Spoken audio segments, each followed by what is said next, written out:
Hello friends, income tax के cases की series में आज जो इशू हम डिस्कस करेंगे वो सेक्शन 54 की एग्जम्पशन को लेकर के है। सेक्शन 54 की एग्जम्पशन को क्लेम करने के लिए कंडीशन ये है कि यदि एसएससी ने कोई रेजिडेंशियल प्रॉपर्टी बेची है और जिस डेट पे प्रॉपर्टी बेची है उस डेट से एक साल पहले या तो कोई प्रॉपर्टी परचेज की हो या उस डेट के 2 साल बाद तक कोई प्रॉपर्टी परचेज की हो या उस डेट के बाद 3 सालों के अंदर कोई प्रॉपर्टी कंस्ट्रक्ट की हो जो कि रेजिडेंशियल प्रॉपर्टी है, तो एसएससी सेक्शन 54 की एग्जम्पशन के लिए एलिजिबल हो जाता है। इस केस में क्वेश्चन यह था कि यदि जिस डेट पर एसएससी ने अपनी प्रॉपर्टी बेची है उस डेट से पहले यदि एसएससी ने किसी बिल्डर के साथ एग्रीमेंट टू सेल किया पहले और फिर उसको बाद में पोसेशन मिला,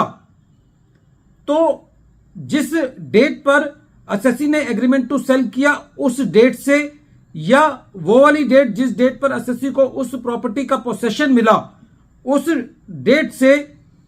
परचेज ऑफ प्रॉपर्टी मानी, किस डेट से परचेज ऑफ प्रॉपर्टी मानी जाए, यही चीज इस केस में डिस्कस की गई। केस का नाम है Sunil Amritlal Shah, Rita Sunil Shah versus income tax officer international taxation. यह केस मुंबई आईटीआईटी की आई बेंच ने डिसाइड की और इस केस का judgement 112 ITR tribunal short notes 30 पर रिपोर्ट हुआ। केस का जजमेंट 13 मई 2024 को आया। इस केस के इफेक्ट्स इस तरीके से हैं। इस केस में एसएससी नॉन रेजिडेंट है, हस्बैंड वाइफ हैं और उन दोनों ने अपनी एक ज्वाइंट प्रॉपर्टी 138 लाख के अंदर बेची और ये जो प्रॉपर्टी बेची ये 10 फरवरी 2011 को बेची। उससे पहले एसएससी ने 25 जुलाई 2009 को, जो डेट एक साल से बियॉन्ड चली जाती है, किसी बिल्डर के साथ एग्रीमेंट टू सेल किया था, लेकिन एसएससी को उस एग्रीमेंट टू सेल की अवधि में जो उस प्रॉपर्टी का पोसेशन मिला रेजिडेंशियल प्रॉपर्टी का वो 2 फरवरी 2011 को मिला और यह पोसेशन एसएससी को 8 दिन पहले उस डेट से मिला जिस डेट पर एसएससी ने अपनी प्रॉपर्टी सेल की थी। एसएससी का यह कहना था कि क्योंकि मैंने प्रॉपर्टी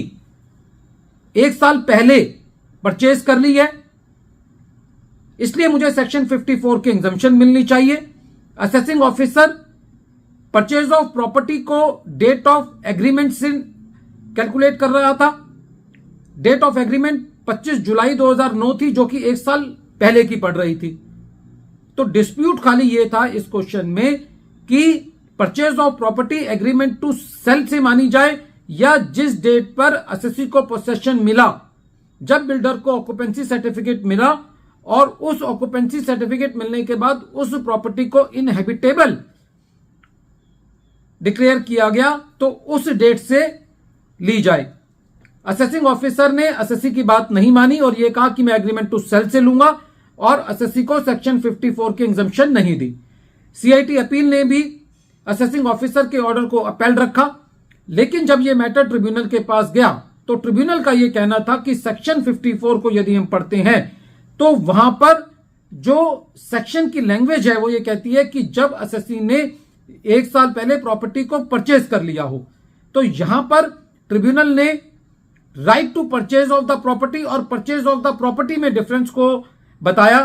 और यह कहा कि जब एसएससी ने एग्रीमेंट टू सेल किया बिल्डर से प्रॉपर्टी खरीदने का तो उस डेट पर एसएससी को right to purchase of the property मिला, लेकिन वो परचेज की हुई प्रॉपर्टी तब मानी जाएगी जब एसएससी को पोसेशन दिया गया ऑक्यूपेंसी सर्टिफिकेट मिलने के बाद और उस प्रॉपर्टी के इनहेबिटेबल हो जाने के बाद। तो ट्रिब्यूनल ने डेट ऑफ द पोसेशन को डेट ऑफ द परचेज मान करके एसएससी को सेक्शन 54 की एग्जम्पशन दी। फ्रेंड्स, ये केस बहुत इंपॉर्टेंट है क्योंकि कई बार ऐसा हो सकता है कि जब एसएससी सेक्शन 54 की एग्जम्पशन उस प्रॉपर्टी के लिए लेना चाहता हो जो प्रॉपर्टी एसएससी ने अपनी जिस प्रॉपर्टी पर वो सेक्शन 54 की एग्जम्पशन ले रहा है वो प्रॉपर्टी बेची हो और उसको पोसेशन जो है वो विद इन 1 ईयर मिल गया हो, तो उस केस में एसएससी का डेट ऑफ पोसेशन से डेट ऑफ परचेज माना जाना चाहिए। वीडियो के अंत में एक बार फिर मैं केस का नाम रिपीट कर रहा हूं। केस का नाम है Sunil Amritlal Shah, Rita Sunil Shah versus income tax officer international taxation, और ये case 112 ITR tribunal short notes 30 पर रिपोर्ट हुआ। मैटर मुंबई आईटीआईटी की आई बेंच ने डिसाइड किया और इस केस का जजमेंट 13 मई 2024 को आया। Thank you friends.